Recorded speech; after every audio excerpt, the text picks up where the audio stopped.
I'm going to do a review for Marshnvapes. They asked me to do a review on some of their juices. So I got to pick a couple of their juices, and he sent me a couple that he thought that would be great to have reviews done. So Marshnvapes does a 20/80, which is 20% VG, 80% PG. Sorry, 80% VG, 20% PG. It says to make sure that I shake well for their bottles, which is a good idea for just about any of the juices that you do, and make sure that you mix the flavors back into their mix. You got to think that some of these get shipped from pretty far away. Now, these are very clear liquids. I got little sample bottles, so the tips on them are a little bit bigger than I think what they normally would be.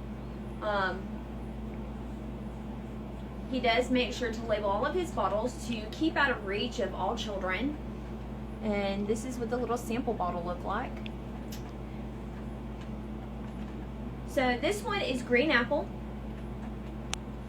And I smell a slight green apple flavor to it. Nothing like really, really strong.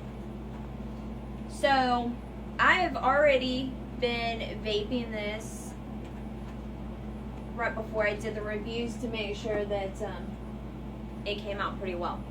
So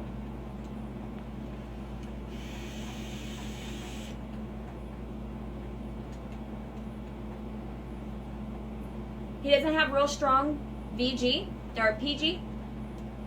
I'm not getting a real harsh aftertaste. When I did first get these bottles in, I did get a little bit of a harsh taste to them.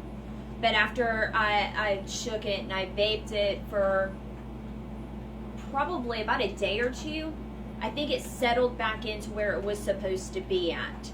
So whenever you get their bottles, do make sure that you shake them. He has a really nice label on his packaging, and it explains all of the ingredients that he does use in his vape. His e-liquid comes in several different sizes, and he allowed us to have a price list. The price list goes as 5 ml bottles for $2.55, 15 ml bottles for $5.90, 30 mils for $8.85, 50 mils for $14.35, and his 120 is $34.55. And as you can see, he has a number of flavors. This is a front and back list.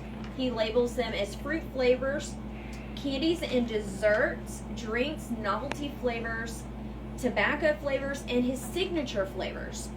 Now, his green apple is on his fruit flavor list.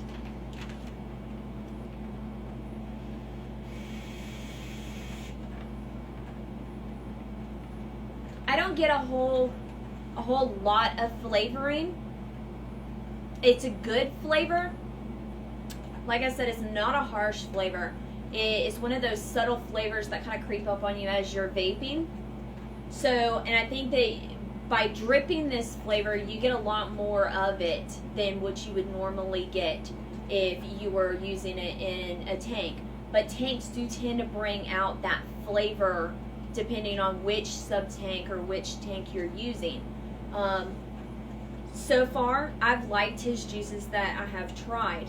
Now, the second flavor that I'm going to do for him tonight is going to be his watermelon.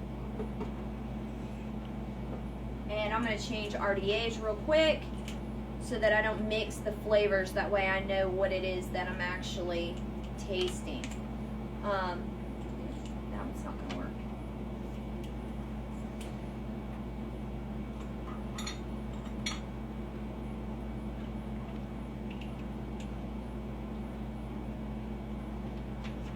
So, watermelon is a hard flavor to pull off. Most of the time it's way too subtle, where it's got too much of a candy kick to it. I was really eager, this was one of the flavors that I was really eager to taste because it is so hard to pull off.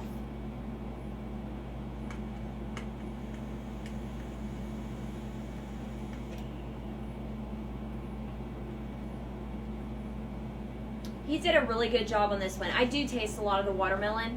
I was super surprised because of the watermelon being that subtle taste.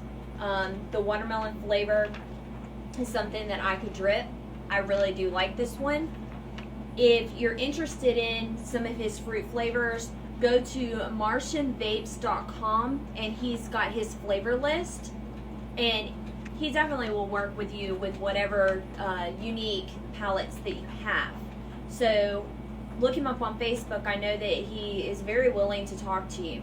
So if you have any other questions, feel free to hit me back. I'll try to answer any questions that you have.